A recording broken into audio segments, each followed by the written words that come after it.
Okay. So, let's review. As I'm saying this, if you guys could get out your pens and pencils and wherever you're taking notes, we're going to add our last universalizing religion to our notes, Islam. And then we're going to add secularism too. For Islam, just to recap where we've been, right? We saw that Judaism was an ethnic religion. It was the first monotheistic religion, maybe, probably, maybe, depending on who you ask. But it was definitely founded by a guy named Abraham in the Middle East. And then many, many years later, Christianity emerged from Judaism. The founder of Christianity was a Jew, right, who lived in Israel, modern day Israel. Back then it was called Judea. Christianity worships the same God, sees Abraham as a prophet as well, but instead sees Jesus as a final prophet that allows human salvation. And Christianity has several branches. Among them are Catholic, Protestant, and Orthodox. But at heart, there's that major set of beliefs. One God, same God as the Jews. Jesus is the final prophet. About 600 years after the rise of Christianity, we will see the rise of Islam. Islam also came about in the Middle East, also follows the same God, also sees Abraham and Jesus as prophets, and sees its founder, Muhammad, as the final prophet. So all of these three religions together are called Abrahamic religions because they originate with that one guy way back in Mesopotamia named Abraham. As we've seen through our tour of religions, also, there's like a basic rule of thumb for why religions that remain big world religions tend to spread, namely through missionaries, people who go around trying to convert people, along trade networks, people who trade stuff for a living, move ideas with them, and historically, especially before modern technology, they've been conduits to cultural diffusion, maybe the most important ones. We saw also that universal religions like Buddhism, like Christianity, and also like Islam, as we'll see, tend to involve ideas that are very appealing to the poor, to outcasts, to the underclass of a given society. And then we also saw that religions spread when they become state religions, like the official religion of a given state. They spread that way, especially when that state tries to start conquering other places and spread their religion with them. The story of Islam is going to follow that same basic pattern, but the details of the story of Islam are slightly different. This is another one of those stories that we're going to come back to when we get to it in historical context later on in the course. So today I'm just going to give you a preview. And the preview involves the setting, because I think the setting is one of the more incredible parts of the story, much like Christianity. Right? Last week we talked about Christianity as a huge world religion with origins in one of the most powerless places in the world at the time, a recently colonized part of the Roman Empire, with a founder who was illiterate, a carpenter, not somebody super powerful even in that powerless part of the world. The story of the birth of Islam is in many ways similar. Islam came about in the Arabian Peninsula, and when I say this place, I want you to picture what you're seeing on the screen, right? Like, it's a desert. It's a hard place to live. It's always been a hard place to live. At the time, before Muhammad, before Islam, the Arabian Peninsula was a place where nomads, like people who moved around from place to place, tended to live. And Mecca, you'll see an arrow to it on the slide, super important city in the history of Islam. Mecca was like a little oasis in the desert. It's a place where you could find water.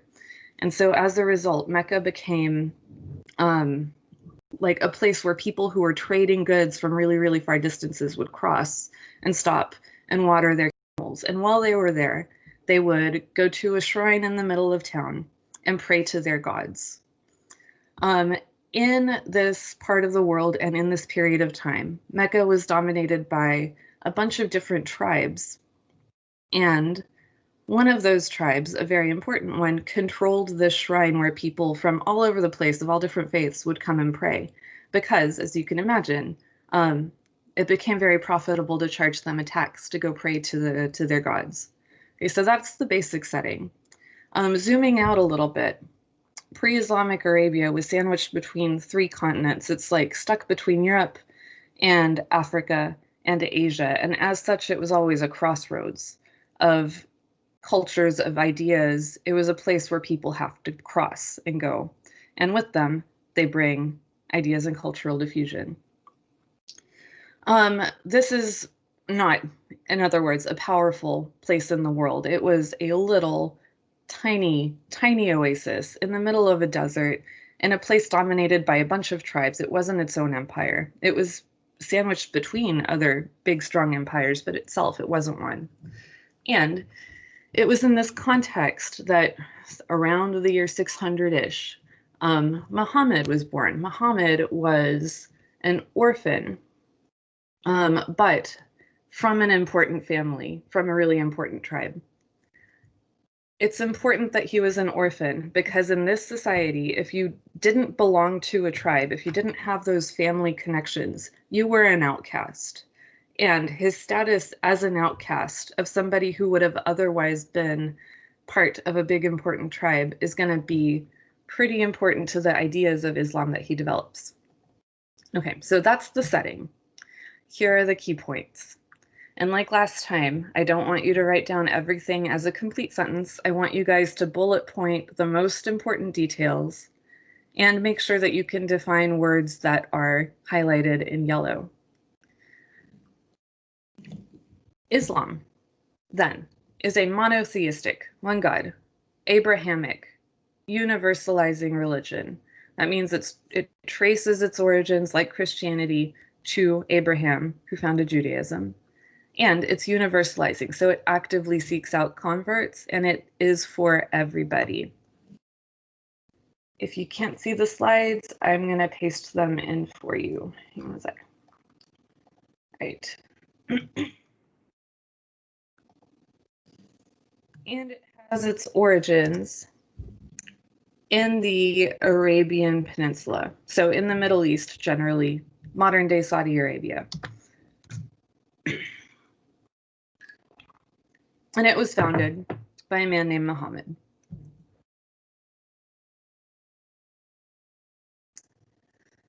The holy book of Islam is called the Quran. And a mosque is what we call the place of worship for Muslims. Muslims are people who follow the Islamic religion. So if those are new words for you, it would be worth writing them down. A Muslim is somebody who practices Islam. The Quran is their holy book. Their mosque is their place of worship. And again, it's like really hard to summarize everything about a religion in a sentence or two, but we're going to try anyway.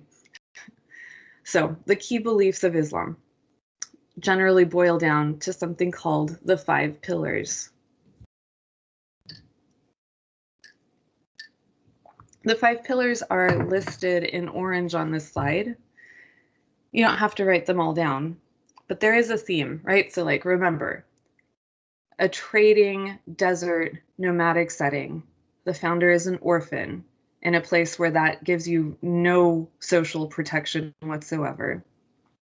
And so the 5 pillars of Islam, the key beliefs of Islam are as follows. Muslims believe that you have to give alms or money to the poor. That's key belief number 1. Charity to the poor. You have to take care of those around you who cannot take care of themselves. Key belief number 2, a practice that continues to link modern-day Muslims with the very original practitioners of this religion somewhere around the year 600-ish. And that is 5 daily prayers. Muslims must pray to Mecca, facing Mecca, the city where Islam originated, 5 times a day. That prayer gives Muslims a huge sense of community. In a state like ours, with a lot of different religions and no official state religion, this is something that you can go your whole life without ever noticing. But in a Muslim country, the call to prayer stops city life so that everybody can pray 5 times a day. It's a very unifying practice, from what I'm told. Third, the confession of faith. Muslims must declare that there is only one God and Muhammad is his prophet. Fourth, Ramadan. It's a month-long daylight fasting for all Muslims, practiced as a community. And again, this is something that in a Muslim country fosters a sense of community in a way that's really hard to describe here. We used to have at Yes Prep West a Gov teacher who practiced Islam, who came from Africa. And so he experienced it both here in the States and in a Muslim country. And he said that Ramadan here was really sad because he'd fast all day basically by himself. So that means not eating. And then at home to break the fast, still by himself, he'd have a peanut butter sandwich. Whereas back where he was from, everybody would fast all day. But then as soon as the sun went down, they would all break the fast together and eat as a community. And so it can be a really, really unifying and powerful force in a way that's hard to see here in the United States. And then finally, the Hajj. Muslims must travel to Mecca if possible, and the Kebab, the shrine that I was telling you guys about at the very beginning of this tour through Islam, once in their lifetimes, if they can. So again, very unifying practice. And I'll show you a picture of the Kebab in just a second. So those are the 5 key pillars of Islam. They are notable for creating a Muslim community that was strong through shared religious practices, through that mandatory journey to Mecca, but also they contain within it this idea of charity, of taking care of the outcasts in society, something that wasn't happening in the society that Muhammad was born into and that he wanted to fix. So it was very appealing to the poor. For diffusion, the spread of this idea, right? Initially, this universal message and emphasis on caring about the poor allowed Islam to spread among the outcasts and the lower class of Arabian society.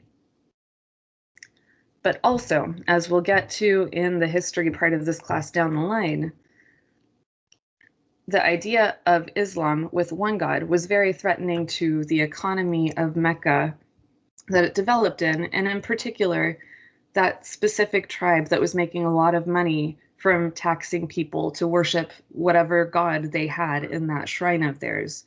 If Muhammad is saying there's one God, then that shrine with all the different gods can no longer exist. So that threatened the status quo. Because of that, Muhammad recognized pretty quickly that he needed to protect this religion of his. It wasn't just going to be accepted by the people around him. And in fact, he was persecuted for it. So Islam is notable because the founder of the religion also became the founder of a state and then later a great empire, the Arab Empire that we'll learn about down the line. So Islam spread throughout that empire through trade networks and also with the borders of the empire as it expanded. And you can kind of see that on the map at the bottom. The darker color red is where Islam originally spread to, and then as the empire spread out, so did the religion. Today, Islam is the dominant religion in the Middle East, North Africa, and parts of Southeast Asia. I want to show you guys some pictures. So the key points are in the chat, but I think that the connection between now and sometime in the 7th century, just in this one place, is something that's phenomenal to look at. So this is the Kaaba. This would have been originally before Islam, that shrine that people went and worshipped to. With the establishment of Islam, it has become one of the most holy places for Muslims, where Muslims travel ideally once in their lifetime to go visit. And you can see on the right, the number of people, and that's just on one pilgrimage, right? On the left, you can see what we imagine it might have looked like in the 7th century. So all the way back in the day. Obviously no cameras existed back then, so we don't know exactly, but I really like it when you can see continuity of history in one specific spot. As to diffusion, some mosques in the world are just phenomenal to look at.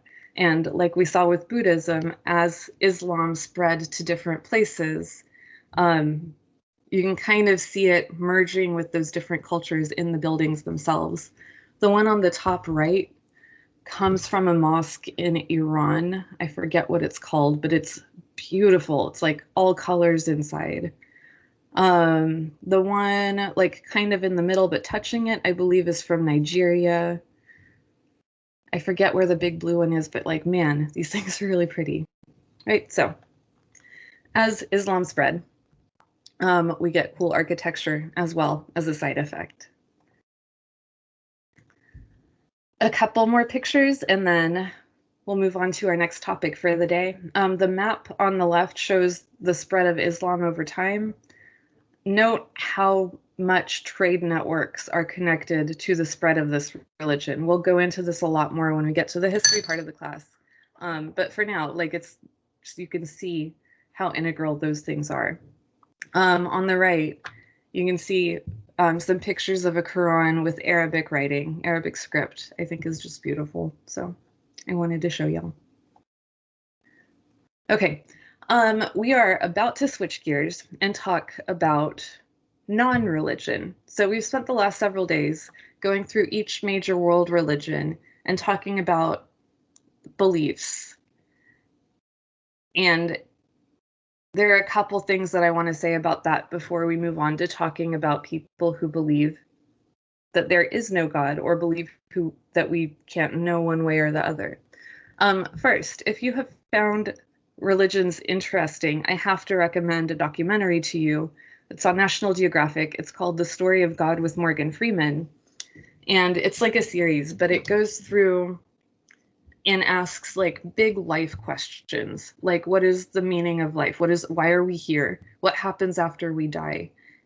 And Morgan Freeman like interrogates these questions through the lens of various world religions. One of the things that I love about this series, it's not just that it frames all these different religions in terms of like huge life questions instead of right and wrong. It's the way that he goes about exploring religions, and this is just like free life advice for y'all. When we talk about things like religion that can be very personal, we can get to know people really, really well, and it is also really easy to damage relationships if we're not careful about how we talk to each other. So, just life advice about how to be tolerant and accepting when talking about really personal, controversial subjects with each other, as we're going to do in this class all the time moving forward. My biggest advice to you all when talking to people about religions is to listen, right? The purpose of talking to other people should be to understand them better. So don't try to convince other people that you are right and they are wrong. Instead, help people get to know you better by explaining what you believe and why you believe it, and then get to know them better by really listening to understand what they believe and why they believe it. The key here is listening for understanding who the other person is as a person instead of trying to change them or impose your beliefs on them, and certainly not listening to find places where you think they are wrong. It's completely okay to disagree about big questions with others. Differing opinions can coexist. They make the world a richer place, right? And I think I've said over the last couple days that I am personally very much enjoy picking ideas that I like from all of these religions and just like adopting them into my life where I can and where it feels like that's meaningful without actually adopting any single religion. So it's okay to like or to be interested in different parts of religions that you don't hold as your own. And you can do that without adopting or threatening your own beliefs. So I would just like recommend a lot of tolerance and listening if we're going to be talking about stuff like this. The exception being, like, you should never be tolerant of people who express cruel or dangerous or violent or dehumanizing views, right? So like if someone's being super racist, don't be tolerant of that. That's a conversation that you should feel very, good extracting yourself from. But if we're talking about like, what do I think happens after we die versus what do you think?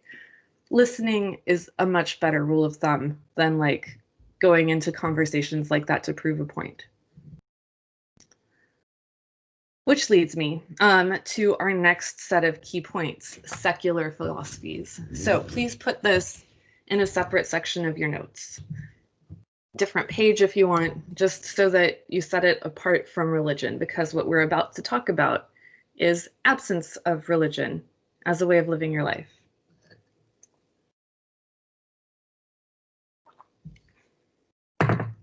I will put that slide in the chat as well. Okay, so secular philosophies.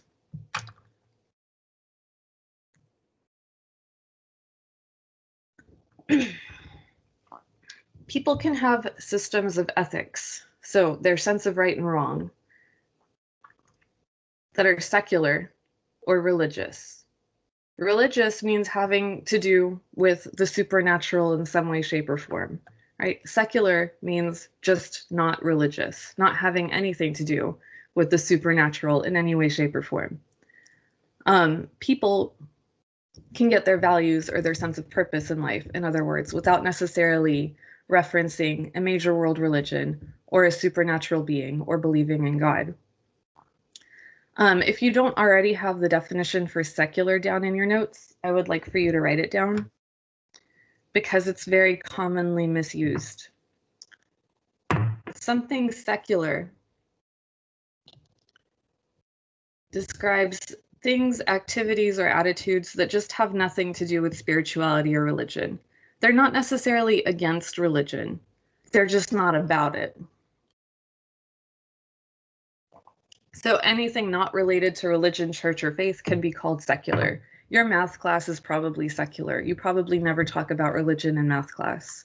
It doesn't mean it's against religion. It just means it has nothing to do with it. Right? So that's secular. So non-religious people, secular people, come in many varieties. You may have heard of atheists and agnostics, for example. Atheists believe God does not exist. Agnostics think that there's no way for us to know, and so we shouldn't bother ourselves with the question during this life.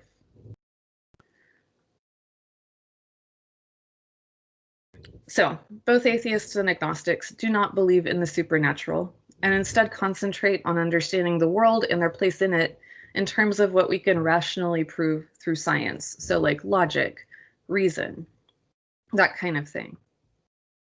And instead of getting our ethical and moral codes, our rules for which we live our life, from religion or from the promise of an afterlife, atheists and agnostics believe that you can completely develop a great code of behavior and morality through reason and empathy.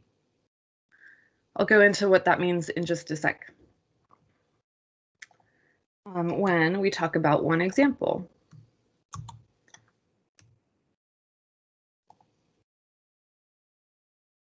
Humanism, for example. Please write down the word humanism. Humanism is a great example of a secular belief system. So like a code of conduct for people who don't believe in God.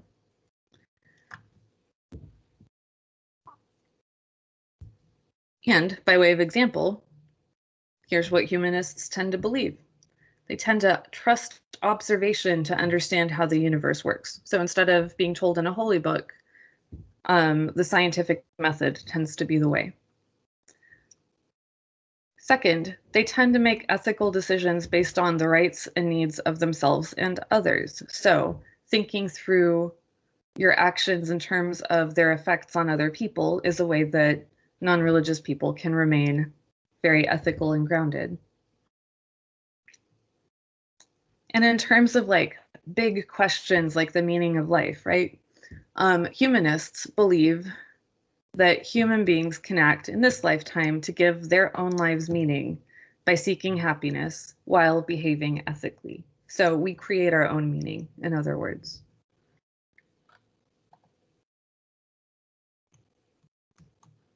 that has been just one example of a secular philosophy. There are many. As you'll see on this slide, on the source on the left, Buddhism, in some interpretations, is a secular humanist philosophy. The quote says, "One aspect of the message of the Buddha, which seems original, is humanism, this insight that human beings are ultimately responsible for their fate, and that no supernatural forces, no magic rituals, and no gods can be held accountable for our actions." So this idea that we are responsible for everything that we do. So we have to think our actions through. There is agnosticism on the top right. There is a quote by Neil deGrasse Tyson, who says, "For me, I'm driven by two main philosophies: know more today about the world than I knew yesterday, and lessen the suffering of others. You'd be surprised how far that gets you." So there's another example. On the bottom, I put a philosophy that, like, for me, is my main driver of life, because it's sometimes hard to know how to live without being told. So Stoicism, for me, has been pretty key. And Stoicism is a philosophy that is very, very rational. And at heart, there's this idea: happiness and freedom begin with a clear understanding of one principle. Some things are within your control and some things are not. So the key to Stoicism is a lot of mental discipline to not worry and become stressed and anxious about things that you can't control anyway, and focus all of your energy on the parts of your life that you do have agency over. So those are just a few examples. The key difference between religious beliefs and secular beliefs, though, at heart, is this idea that there's a supernatural being guiding our actions. Religious belief systems accept that idea. Secular belief systems do not. All right,